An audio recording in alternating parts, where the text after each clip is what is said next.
श्रीनिवास राणा शिवचंद्रमौळी फणींद्र माथा मुगटी झळाळी कारुण्य सिंधू भव दुःखहारी तुझवीन शंभो मज कोण धारी।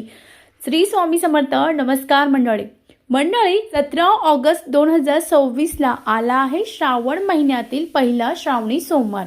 हा श्रावणी सोमवार खास आहे कारण या दिवशी अगदी खूप वर्षांनी जो योग जुळून आला आहे तो म्हणजे नागपंचमी आणि श्रावणी सोमवार हे दोन्ही दिवस दुर्मिळ योग एकत्र आले आहे। मग या श्रावणी सोमवारी आपण पूजन कसं करावं? या श्रावणी सोमवारी जर आपण आपल्या घरामध्ये पूजन केलं तर अकाल मृत्यू नाहीसा होतो, आपल्यावर येणारी संकट दूर होतात। घरात जर सततचं आजारपण असेल ते सुद्धा आजारपण कायमचं निघून जातं। यासोबत घरातील नकारात्मकता, वाईट शक्ती याचा नाश होतो। मग घरातल्या घरात आपण शिवपूजन कसं करावं चला जाणून घेऊ। पण त्यापूर्वी आपण जर माझ्या चॅनलला नवीन असाल तर प्लीज चॅनलला सबस्क्राईब करा आणि हा व्हिडिओ मित्र मैत्रिणी नातेवाईक यांच्यापर्यंत नक्की शेअर करा। बघा मंडळी, अशी मान्यता आहे की आपण कोणत्याही देवाची पूजन करा पण सगळ्यात लवकर पावणारा आणि सगळ्यात लवकर फलप्राप्ती देणारा देव म्हणजे भगवान शंकर। मग भगवान शंकराला श्रावण महिना समर्पित आहे। या श्रावण महिन्यामध्ये अनेक व्रत वैकल्य येतात, उपवास येतात आणि यासोबत आपण न चुकता जे 4 किंवा 5 श्रावणी सोमवार येतात त्याचं विधिवत पूजन करतो, उपवास करतो आणि याचं फळ आपल्याला भोले शंकर देत असतो।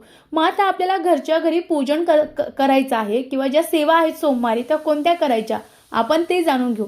मंडळी, आपल्याला सकाळी लवकर उठायचं आहे, स्नान करायचं आहे। आपल्याकडे जर पांढऱ्या रंगाची वस्त्र असतील अवश्य परिधान करावी, नसेल तरीही चालेल। त्यानंतर जिथे आपल्याला पूजन करायचं आहे तिथली जागा स्वच्छ प्रथम पुसून घ्यायची, त्यावर चौरंग किंवा पाट ठेवायचा। पांढऱ्या रंगाचे वस्त्र असेल ते खाली टाकायचं आहे। त्यानंतर तुमच्याकडे जर महादेवाचा आणि पार्वतीचा फोटो असेल फोटोला स्वच्छ पुसून घ्यायचा आहे, अक्षता लावायची आहे। त्यानंतर आपल्याकडे आता भोले शंकर आपल्याकडे शिवपिंड असणार आहे। मग आपल्याला सर्वप्रथम आपल्याला चौरंग मांडायचा आहे। चौरंगावर पांढऱ्या रंगाचा कपडा टाकायचा आहे। त्यानंतर आपण कोणतंही पूजन करताना प्रथम दीप प्रज्वलन करतो। मग आपल्याला थोडेसे खाली तांदूळ टाकायचे आहे, दिवा ठेवायचा आहे, दिवा प्रज्वलित करायचा आहे, धूप लावायचा आहे। त्यानंतर आपल्याकडे भोले शंकराचा फोटो असेल फोटो घ्यायचा आहे, स्वच्छ पुसायचा आहे। आपल्याला चंदन भस्म लावायचा आहे।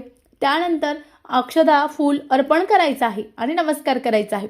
आता कोणतंही पूजन करताना आपण सर्वप्रथम पूजन करतो ते म्हणजे गणपती बाप्पांचं। मग गणपती बाप्पांना तामणात ठेवायचं आहे। प्रथम 5 वेळा आपल्याला शुद्ध जल अर्पण करायचं आहे आणि ओम गण गणपते नमः या मंत्राचा जप करायचा आहे। त्यानंतर पंचामृत अर्पण करायचं आहे आणि ओम गण गणपते नमः या मंत्राचा जप करायचा आहे। परत एकदा आपल्याला शुद्ध जल अर्पण करायचं आहे आणि ओम गण गणपते नमः असं म्हणत आपल्याला गणपती बाप्पाला तामणातून काढायचं आहे, स्वच्छ पुसायचं आहे। आपल्याला थोडे खाली तांदूळ टाकायचे आहे, त्यावर गणपती बाप्पांना स्थापित करायचं आहे। गणपती बाप्पांना गंध, अक्षदा, फूल, दुर्वा अर्पण करायचा आहे, कापसाची माळ अर्पण करायची आहे। त्यानंतर गुळ खोबऱ्याचा नैवेद्य दाखवायचा आहे, धूप दीप दाखवायचा आहे आणि नमस्कार करायचा आहे।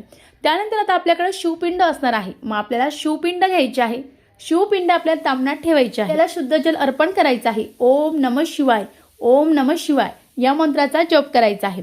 त्यानंतर आपल्याला पंचामृत अर्पण करायचं आहे। आता श्रावण महिन्यामध्ये किंवा भोले शंकराला पंचामृत अतिशय प्रिय आहे।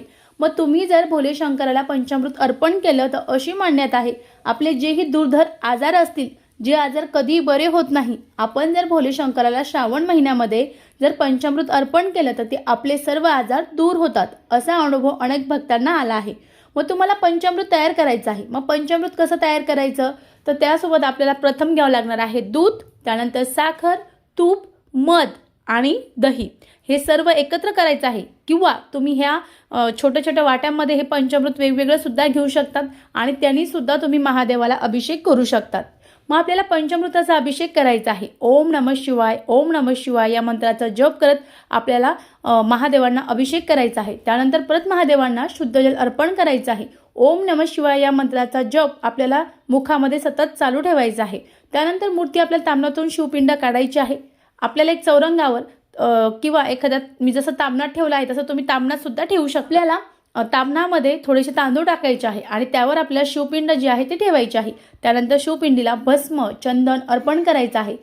जी कापसाची माळ आहे ती अर्पण करायची आहे। त्यानंतर जी अतिशय प्रिय म्हणजे बेलपत्र. ते बेलपत्र आपल्याला अर्पण करायचं आहे. आता तुमच्याकडे 108 बेलपत्र असेल अवश्य अर्पण करा, नसेल एक तरीही चालेल, काही हरकत नाही. त्यानंतर फुलं आपल्याला ठेवायचं आहे. तुम्हाला जर चांगली सजावट करता आली ती ठेवायची आहे. त्यानंतर आपल्याला विधिवत नमस्कार करायचा आहे, धूप दीप दाखवायचा आहे. नैवेद्य म्हणून तुम्ही फळं ठेवू शकतात, यासोबत दूध नैवेद्याला किंवा खडी साखर तुम्ही नैवेद्याला ठेवू शकतात. आणि त्यानंतर आपल्याला विधिवत नमस्कार करायचा आहे. आपल्याला बेलपत्र अर्पण करायचं आहे. आता सगळ्यात महत्त्वाचं म्हणजे या दिवशी शिवामूठला विशेष महत्त्व आहे. मग पहिल्या श्रावणी सोमवारी जी शिवामूठ आली आहे ती आली आहे तांदूळ. मग आपल्या तांदूळाची शिवामूठ अर्पण करायची आहे. मंत्र कसा म्हणावा, शिवामूठ कशी अर्पण करावी, चला जाणून घेऊ. आपल्याला उजव्या हातामध्ये तांदूळ घ्यायचे आहे, अगदी 1 मूठ. त्यावर थोडंसं पाणी टाकायचं आहे आणि त्यानंतर आपल्याला शिवामूठ अर्पण करायची आहे. म्हणजे आपला जो अंगठा आहे तो आकाशाच्या दिशेला असावा. त्यानंतर आपल्याला खाली हळूहळू मुठीने तांदूळ टाकायचे आहे आणि हे तांदूळ आपल्याला 3 वेळेस टाकायचे आहे. आता तो मंत्र कोणता म्हणावा, शिवा शिवा महादेवा माझी मूठ ईश्वरा देवा, सुसासरी धीर भावा नावडतीची आवडती कर देवा. असं तुम्हाला 3 वेळा म्हणून 3 वेळा शिवामूठ अर्पण करायचे आहे. आणि त्यानंतर तुम्हाला धूप दीप दाखवायचा आहे, नमस्कार करायचा आहे, कापूर लावायचा आहे. आपण या दिवशी उपवास करणार आहोत. पण उपवास करण्यासोबतच जर आपण उपासना केली तर उपासनाला सुद्धा विशेष महत्त्व आहे. म्हणजे दिवसभरामध्ये आपण जास्तीत जास्त शंकरांची पूजा जर वाचलं तर याचं सुद्धा पुण्यफळ आपल्याला 100% मिळतं. मग या दिवशी जास्तीत जास्त तुम्हाला 108 वेळा तरी ओम नमः शिवाय ओम नमः शिवाय या मंत्राचा जप करायचा आहे. त्यानंतर सगळ्यात महत्त्वाचं म्हणजे आता नैवेद्य आरती काय करायची, तर संध्याकाळी तुम्ही जोही कांदा लसूण विरहित स्वयंपाक करणार असाल तो स्वयंपाकाचा नैवेद्य तुम्ही दाखवू शकतात. अन्यथा महादेवाला चुरम्याचा लाडू अतिशय आवडतो. मग तुम्ही चुरम्याचा लाडू जो आहे तो चुरम्याचा लाडू तयार करायचा आणि तो महादेवाला आपल्याला नैवेद्य म्हणून दाखवायचा आहे आणि संध्याकाळी आरती आहे ती करायची आहे. आता सगळ्यात महत्त्वाचं, अनेक जण म्हणतात की शिवपूजनाचा विशेष जो पूजेचा वेळ आहे तो कोणता, तर मंडळी शिवपूजनाचा जो विशेष महत्त्व आहे किंवा विशेष आपल्याला जर ते फळप्राप्ती हवी असेल तर आपण पूजन जे आहे ते प्रदोष काळामध्ये करावं. प्रदोष काळामध्ये शिवपूजनाला विशेष महत्त्व आहे. म्हणजे सूर्यास्त होण्याच्या 1.5 तास आधी आणि सूर्यास्त झाल्यानंतर 1.5 तास नंतर तुम्ही या काळात जर शिवपूजन केलं तर याचं विशेष पुण्य तुम्हाला मिळत असतं. मग तुम्हाला शक्य असेल तर तुम्ही सकाळी करा, तुम्हाला शक्य नसेल तर तुम्ही संध्याकाळी करा. तुम्हाला जेव्हाही शक्य असेल तेव्हा तुम्हाला शिवपूजन करायचं आहे आणि याचं पुण्यफळ आपल्या पदरात पाडून घ्यायचं आहे. आता सेवा कोणकोणत्या कराव्यात, तर तुमची एखादी इच्छा आहे ती पूर्ण होत नाही, ती पूर्ण होण्यासाठी तुम्हाला महादेवाच्या समोर बसून शिवलीलामृत मधला 11वा अध्यायाचं पठण करायचं आहे. अगदी कुणाशी न बोलता हलता डुलता तिथेच बसून आपल्याला 11वा अध्यायाचं पठण करायचं आहे. त्यानंतर सगळ्यात महत्त्वाचं, घरात सतत आजारपण आहे, व्यक्ती जी आहे तुमचे दवाखाने झाले पण तरी त्या व्यक्तीला फरक जाणवत नसेल तर तुम्हाला त्या व्यक्तीसाठी किंवा त्या व्यक्तीने महामृत्युंजय जपाचा जास्तीत जास्त त्या दिवशी आपल्याला जे जप आहे तो करायचा आहे. यानंतर या दिवशी तुम्ही शिवमहिमा स्तोत्राचं सुद्धा पठण करायचं आहे. जी शिवस्तुती आहे ती सुद्धा तुम्हाला ऐकायची आहे. आता सगळ्यात महत्त्वाचं, तुमच्याकडे 108 बेलपत्र असेल तर या दिवशी सुद्धा तुम्हाला अतिशय प्रभावी सेवा करायची आहे. ती कोणती, तर तुम्हाला 108 बेलपत्र घेऊन शिव अष्टोत्तर शतनामावली जी आहे ती तुम्हाला म्हणायची आहे. तुमच्याकडे नसेल गुगलला घ्या, गुगलला वाचता येत नसेल तर तुम्ही यूट्यूबला लावा आणि 1-1 बेलपत्र अर्पण करा. आता आम्हाला हे म्हणण्याची इच्छा आहे पण आमच्याकडे एवढे बेलपत्र नाही, तर अगदी तुम्ही 108 तांदूळ घ्या आणि 1-1 तांदूळ आपल्याला नाव घेत नाव उच्चारत महादेवांचे नाव घेत आपल्याला ते तांदूळ किंवा बेलपत्र महादेवांना अर्पण करायचं आहे. याने सुद्धा आपल्याला अतिशय चांगले अनुभव येतात, घरामध्ये पॉझिटिव्ह एनर्जी येते. या प्रभावी सेवा करायची आहे. पण सगळ्यात महत्त्वाची आणि सगळ्यात प्रभावी सेवा मी सांगितली नाही. तुम्ही जर श्रावण महिन्यामध्ये पूर्ण किंवा येणाऱ्या 4 किंवा 5 श्रावणी सोमवार आहे त्यामध्ये जरी तुम्ही ही सेवा केली तर तुमची कोणतीही इच्छा असू द्या, अगदी कोणतेही आजार असू द्या, 100% दूर होतात. ती सेवा म्हणजे तुम्हाला रुद्र अभिषेक करायचा आहे. आता रुद्र अभिषेक तुम्हाला येत नाही तर यूट्यूबला लावा आणि तुम्ही फक्त ओम नमः शिवाय म्हणत जे जल आहे ते अर्पण करा. अन्यथा तुम्हाला तितकं जमत नसेल तर गळती आहे ती गळती तुम्हाला शिवपिंडीवर लावायची आहे आणि ओम नमः शिवाय म्हणत तिथे बसून तुम्हाला ओम नमः शिवाय या मंत्राचा जाप करायचा आहे आणि ते तीर्थ तुम्हाला घरात प्रत्येकाला द्यायचं आहे. त्यानंतर ते तीर्थ आपल्या घराच्या प्रत्येक कोपऱ्यात टाकायचं आहे. याने आपल्या घरातील नकारात्मक ऊर्जा निघून जाते, आपल्या घरामध्ये सुख शांती समृद्धी नांदते आणि यासोबत आपल्यावर भगवान शंकराची अखंड कृपा राहते. मग त्यामुळे तुम्हाला हा सुद्धा अतिशय प्रभावी जो उपाय आहे तो करायचा आहे. अशा प्रकारे तुम्हाला पहिल्या श्रावणी सोमवारी भगवान शंकराची अगदी साधी आणि विधिवत पूजन करायचं आहे.